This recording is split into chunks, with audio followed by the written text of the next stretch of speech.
November 3rd, 1993. Marcus Valencia had Pablo Escobar in handcuffs in the back of an armored transport. The most wanted man in the world was finally captured. Valencia's partner rode shotgun, radioing their position every 10 minutes. That's when Escobar started smiling.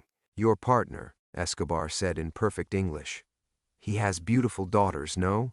Valencia's blood went cold.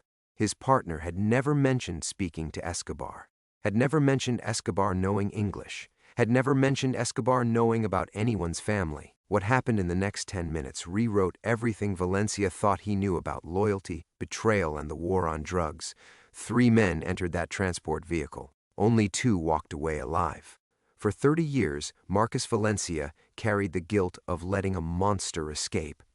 He never knew he was the only honest man in the car. Before we jump back in, tell us where you're tuning in from, and if this story touches you, make sure you're subscribed because tomorrow I've saved something extra special for you.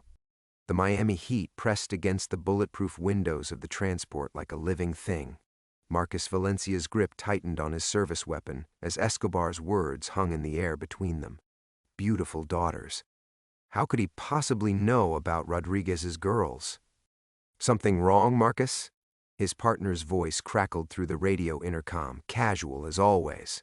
Detective Ray Rodriguez had been Valencia's closest friend for 8 years, the kind of cop who never missed his daughter's soccer games and still believed they were winning the war on drugs.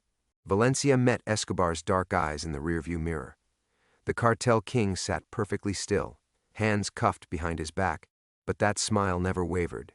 It was the smile of a man who held all the cards. "Ray," Valencia said slowly, "how does he know about Carmen and Sofia?" The radio went silent.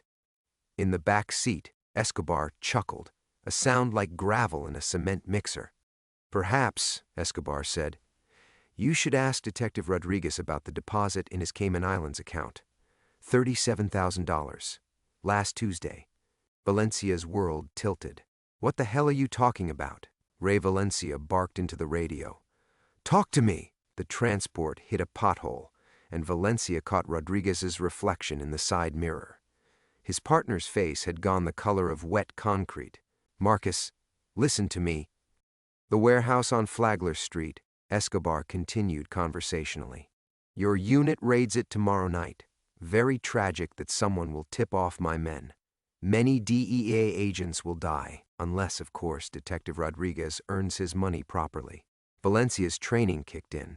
He'd been a federal agent for 12 years, and every instinct screamed that something was catastrophically wrong. The problem was figuring out what, and fast. "Ray, pull over. Now." "I can't do that, Marcus." The words hit like a physical blow. Valencia drew his weapon, keeping it low but ready. "What did you just say to me?" "I'm sorry, hermano. I'm so damn sorry." Through the intercom, Valencia heard the distinctive click of Rodriguez's service weapon being cocked. His partner, his friend, his daughter's godfather, had just drawn on him. 24 years on the force, Rodriguez's voice cracked. "You know what my pension will be? $1,800 a month. Carmen needs surgery for her spine. Sofia got into Northwestern, but we can't afford tuition. They offered me more money than I'll see in 5 years of retirement. Ray, we can work this out. Just—" "The handcuff key is in my pocket," Rodriguez interrupted. "I throw it back to Senor Escobar. We let him walk at the next red light, and everybody goes home alive. Carmen gets her surgery. Sofia goes to college. You write a report about how the most dangerous man in the hemisphere overpowered 2 federal agents." Valencia's mind raced through the tactical situation. Rodriguez controlled the vehicle and had position. Escobar was secured but somehow orchestrating everything from the back seat, and Valencia was caught in the middle with a service weapon, and approximately 90 seconds before they reached downtown traffic. "How long?" Valencia asked quietly. 6 months. Rodriguez's voice was barely a whisper. "Started small. Just information, patrol schedules, raid timings. I never thought—" "You never thought people would die?" "I never thought they'd ask me to betray you." Escobar leaned forward as much as his restraints allowed. "Detective Rodriguez has been very useful. But this particular arrangement requires your cooperation as well, Agent Valencia. Or perhaps your daughter Isabella would like to know why her father never comes home. The world stopped. Valencia had never mentioned his daughter to anyone in the unit. Isabella was 17, lived with her mother in Coral Gables, and somehow Pablo Escobar knew her name. You see, Escobar continued, I have many friends in many places. Some wear badges, some wear judicial robes, some wear the uniforms of federal agents who believe they are righteous. The war on drugs is very profitable, Agent Valencia, for everyone. Valencia caught Rodriguez's eyes in the mirror. His partner was crying. Ray, look at me. Valencia kept his voice steady. We've been friends for 8 years. You were best man at my wedding. You taught Isabella to ride a bike. Whatever they have on you, whatever they've promised you, we can beat this. Together. Rodriguez's hand trembled on his weapon. It's too late, Marcus. Way too late. The transport approached a red light. Traffic was heavy, civilians everywhere. Valencia had perhaps 30 seconds to make a decision that would define the rest of his life and determine how many people lived to see tomorrow. In the back seat, Pablo Escobar stopped smiling. Choose quickly, Agent Valencia. Some opportunities never come again. The light turned green, and Valencia realized that nothing he'd believed about loyalty, justice, or the war on drugs had prepared him for this moment. One of them wasn't leaving this vehicle alive. He just didn't know it would be the wrong one. 15 years later, Marcus Valencia still woke up at 3:17 a.m.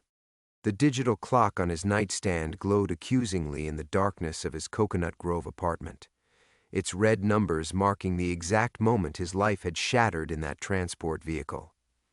He'd tried different bedrooms, different beds, even different time zones, but his body remembered what his mind tried to forget. Valencia sat up slowly, his 58-year-old joints protesting the movement. The Miami humidity clung to everything, even 3 floors up with central air running constantly. He padded barefoot to the kitchen, muscle memory guiding him through the familiar ritual: water in the kettle, Cuban coffee grounds measured precisely, sugar stirred counterclockwise exactly 3 times. Ray Rodriguez had taught him to make Café Cubano this way, back when they'd been partners, back when Valencia had believed in things like loyalty and justice. The coffee scalded his tongue, but he welcomed the pain. It was clean, immediate, nothing like the festering ache that lived in his chest where his career used to be. Through the kitchen window, Biscayne Bay stretched endlessly toward the horizon, dotted with the running lights of early morning fishing boats. Valencia had chosen this apartment specifically for the view. Water meant escape routes, open sightlines, no surprises, old habits from his DEA days, when paranoia had been a survival skill rather than a symptom of trauma. His phone buzzed against the granite countertop.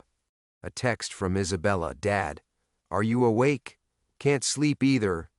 Valencia smiled despite himself. His daughter had inherited his insomnia along with his stubborn streak and unfortunate tendency towards cynicism. At 32, Isabella was everything he'd hoped she'd become. Brilliant, fierce, uncompromising in her pursuit of justice as a federal prosecutor. She was also everything that terrified him, diving headfirst into the same corruption-riddled system that had chewed him up and spit him out. Always awake at this hour, he texted back. Coffee? On my way. Valencia pulled on a faded DEA t-shirt and jeans, then started a second pot of coffee. Isabella would arrive with files under her arm and fire in her eyes, ready to dissect whatever case was consuming her sleep. She'd inherited his relentlessness too, the inability to let go once she'd latched onto something. It was her greatest strength and, Valencia feared, potentially her greatest weakness. 20 minutes later, Isabella's key turned in the lock. She entered carrying a leather messenger bag that looked expensive and governmental, her dark hair pulled back in the severe bun she favored for court appearances. Even at 3:40 in the morning, she looked ready to prosecute someone. You look like hell, Dad. Charming as always. Valencia handed her a steaming mug. What's eating at you? Isabella settled onto his couch, pulling files from her bag with the practiced efficiency of someone accustomed to working at ungodly hours. Money laundering case. Big one. The kind that gets people promoted or disappeared, depending on which side of the line they fall. Valencia's chest tightened. Isabella, I know what you're going to say, but this is different. We've got them cold. Bank records, wire transfers, recordings. The whole network is finally starting to unravel. What network? Isabella looked up from her files, her dark eyes, so much like her mother's, blazing with conviction. The one that's been moving cartel money through legitimate businesses for decades. The one that reaches into law enforcement, federal agencies, maybe even federal courts.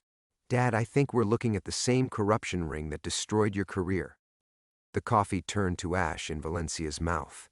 He set down his mug with deliberate care, buying time to process what his daughter had just said. Bella, some stones are better left unturned. Says the man who taught me that justice isn't optional. She leaned forward, voice dropping to a whisper. I found Ray Rodriguez's name in the financial records. The words hit Valencia like a physical blow. Ray had been dead for 15 years, killed in the same shootout that had ended Valencia's career and Pablo Escobar's life. But apparently, Ray's sins lived on. Dad, I need to ask you something, and I need you to be honest with me. Isabella's voice carried the careful tone she used when questioning hostile witnesses. That night 15 years ago, when everything went wrong, are you sure you knew Ray as well as you thought you did? Valencia stared out at the bay, watching the horizon lighten almost imperceptibly. In a few hours, Miami would come alive with its usual chaos of tourists and traffic, dreamers and criminals. But here in the pre-dawn quiet, with his daughter asking questions that could destroy what little peace he'd managed to build, Valencia felt the familiar weight of secrets pressing down on his shoulders. I thought I did, he said finally. But that night taught me that thinking you know someone and actually knowing them are two very different things. Isabella nodded, making notes in a legal pad covered with her precise handwriting. There's something else. The name Marcus Valencia appears in these files too. Not as a suspect, she added quickly, but as a victim. Someone's been using your case as cover for 15 years. Outside, the first joggers of the morning began their circuits around the bay. Normal people living normal lives, unburdened by the weight of old betrayals and buried secrets. Valencia envied them. What are you planning to do? He asked. Isabella's smile reminded him exactly why prosecutors had such a fearsome reputation. I'm going to find out who really killed Ray Rodriguez, and I'm going to make them pay for what they did to you. The package arrived 3 hours later, delivered by a courier who disappeared into Miami traffic before Valencia could ask any questions. Isabella had left at dawn, files tucked under her arm and promises to be careful falling from her lips like prayers neither of them believed would be answered. Valencia stood in his doorway now, staring down at a brown manila envelope with his name written in block letters across the front. No return address, no postmark, just his name in handwriting that made his blood turn to ice water. He recognized those letters, sharp, angular, precise, the penmanship of a man who'd learned to write in Colombian prisons, who'd signed death warrants with the same careful strokes. Valencia had seen that handwriting on dozens of documents during the investigation that had consumed the last 2 years of his DEA career. Pablo Escobar had been dead for 15 years. Valencia had watched him bleed out on the floor of that transport vehicle, had seen the coroner zip the body bag, had testified at 3 separate inquiries about the circumstances of the cartel king's death. But somehow, impossibly, this package bore Escobar's distinctive script. Valencia's hands shook as he carried the envelope to his kitchen table. The rational part of his mind, the part trained in evidence analysis and logical deduction, insisted this was impossible. Someone was playing games, maybe connected to Isabella's investigation, trying to rattle him. But his gut, honed by decades of hunting the worst humanity had to offer, whispered a different truth. Some ghosts refused to stay buried. Inside the envelope, he found 3 items that made his knees buckle. The first was a photograph of Ray Rodriguez's funeral. Valencia remembered that day with crystalline clarity. The rain, the flag-draped coffin, Isabella's small hand gripping his as they lowered his partner into the ground. But this photo had been taken from an angle Valencia had never seen, from somewhere behind the gathered mourners. Someone had been watching them grieve. Someone had been close enough to capture the tears on Isabella's 15-year-old face. The second item was a gold chain Valencia recognized immediately. Ray's St. Michael pendant, the one his grandmother had given him before she died, the one Ray claimed brought him luck. It had been around Ray's neck when he died. Valencia was certain of that. He'd seen it glinting in the transport's overhead lights during those final, terrible moments. But it was the third item that shattered what remained of Valencia's carefully constructed piece. A cassette tape, the kind that belonged to another era, with a white label bearing 4 words in that impossible handwriting, for Marcus, the truth. Valencia's hands trembled as he retrieved the ancient boombox from his bedroom closet, the one Isabella had used for dance recitals when she was 8. He hadn't touched it in years, but muscle memory guided his fingers as he inserted the tape and pressed play. Static filled his kitchen, followed by the sound of breathing, and then a voice that reached across 15 years to grab Valencia by the throat. "Hello, Marcus?" Pablo Escobar's English had been accented but precise, each word chosen with the care of a man who understood that language was just another weapon. Valencia's legs gave out, and he collapsed into a kitchen chair as that familiar voice continued. "If you are listening to this, then certain events have been set in motion. Your daughter is investigating financial networks that lead to uncomfortable truths. Truths about that night. Truths about Detective Rodriguez. Truths about you." Valencia's finger hovered over the stop button, but he couldn't press it. After 15 years of nightmares, he was finally going to hear what had really happened in that transport. "You believed Rodriguez betrayed you for money. This was incorrect.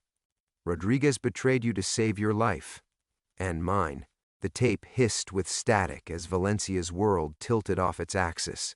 The operation that night was not what it appeared. Neither was Detective Rodriguez. Neither, I am afraid, are the people who have spent 15 years ensuring you never learned the truth. Valencia thought of Isabella, asleep now after a night of questions and coffee, preparing to prosecute a case that might lead her into the same darkness that had consumed his career. He thought of Ray Rodriguez, buried with honors and mourned as a hero, while secrets festered in his grave. There is more, much more. But first, you must understand. Everyone you trusted was lying. Everyone except the man you believed was your enemy. The tape clicked off, leaving Valencia alone with silence and the terrifying certainty that his daughter was walking into a trap 15 years in the making. Outside, Miami was waking up to another day of heat and chaos, but in his kitchen, surrounded by impossible evidence from a dead man, Valencia finally understood the truth. His old life wasn't coming back to haunt him. It had never left, and now it wanted Isabella too. Valencia sat frozen at his kitchen table for 20 minutes after the tape ended, staring at the cassette player like it might suddenly offer logical explanations. The morning sun climbed higher over Biscayne Bay, casting geometric shadows through his blinds. But he couldn't shake the feeling that the world had fundamentally shifted beneath his feet. He tried Isabella's phone first, straight to voicemail. At 7 a.m., she'd be in the federal building already, buried in case files, chasing the same ghosts that had apparently been circling Valencia's life for 15 years. He left no message. What could he say? "Honey, I just received a posthumous confession from the most dangerous man in the Western Hemisphere. Call me back." Valencia paced his apartment like a caged animal, muscle memory driving him towards solutions that no longer existed. In the old days, he would have called his supervisor, initiated protective protocols, assembled a task force. But those resources belonged to Agent Valencia, and Agent Valencia had died in that transport 15 years ago. What remained was Marcus Valencia, private security consultant, a man whose greatest daily challenge was usually deciding which corporate executive needed a bodyguard for their Bermuda vacation. By 8:30, desperation overrode caution. He dialed a number he hadn't called in 3 years. "Delgado, Tommy, it's Marcus." The pause stretched long enough for Valencia to hear traffic in the background, the bustle of active law enforcement that he'd once lived and breathed. Detective Tommy Delgado had been a rookie when Valencia was riding high in the DEA. Now he ran the Miami-Dade Organized Crime Unit and occasionally threw consulting work Valencia's way, usually with the careful distance of someone managing a reformed alcoholic. "Marcus, didn't expect to hear from you. Everything okay? I need a favor. Unofficial." Another pause. "Jesus, Marcus, what kind of unofficial?"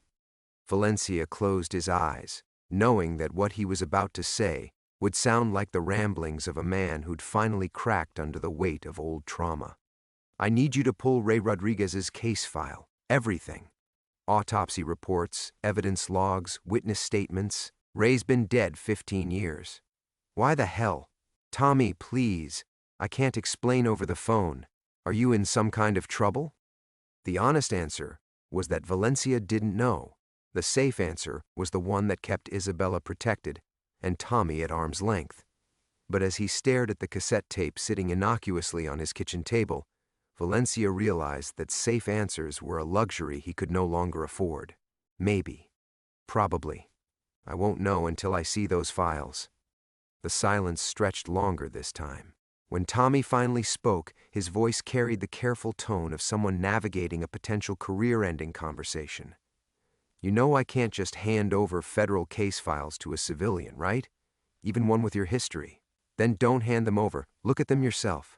Tell me if anything seems off. Inconsistencies, evidence that went missing, witnesses who changed their stories. Marcus, what the hell is going on? Valencia caught his reflection in the kitchen window. Gray stubble, haunted eyes, the look of a man who'd spent 15 years running from ghosts that had finally caught up with him. I think someone's been lying about that night, and I think they're about to come for my daughter. The admission hung in the air between them like a loaded weapon. Tommy knew about Isabella's work, knew about the corruption cases that kept federal prosecutors looking over their shoulders. More importantly, he'd been a cop long enough to recognize the sound of genuine fear in another man's voice. Give me 2 hours, Tommy said finally. Meet me at that Cuban place on Calle Ocho, the one with the terrible coffee. Tommy, and Marcus, if this is some kind of paranoid breakdown, I'm driving you to a psychiatrist myself. The line went dead. Valencia set down his phone and realized his hands were shaking again. Not from fear this time, but from something else, the first stirring of hope he'd felt in 15 years. Someone was finally going to look at the evidence with fresh eyes. Someone might finally believe him. His phone buzzed with a text from Isabella, working late tonight. Big developments in the case. Don't wait up. Valencia stared at the message, remembering Escobar's voice on the tape. Your daughter is investigating financial networks that lead to uncomfortable truths. The timing wasn't coincidental. Nothing about this was coincidental. He tried calling her again. Voicemail again. This time he left a message, choosing his words carefully. Bella, it's Dad. I need you to be extra careful today. Don't go anywhere alone.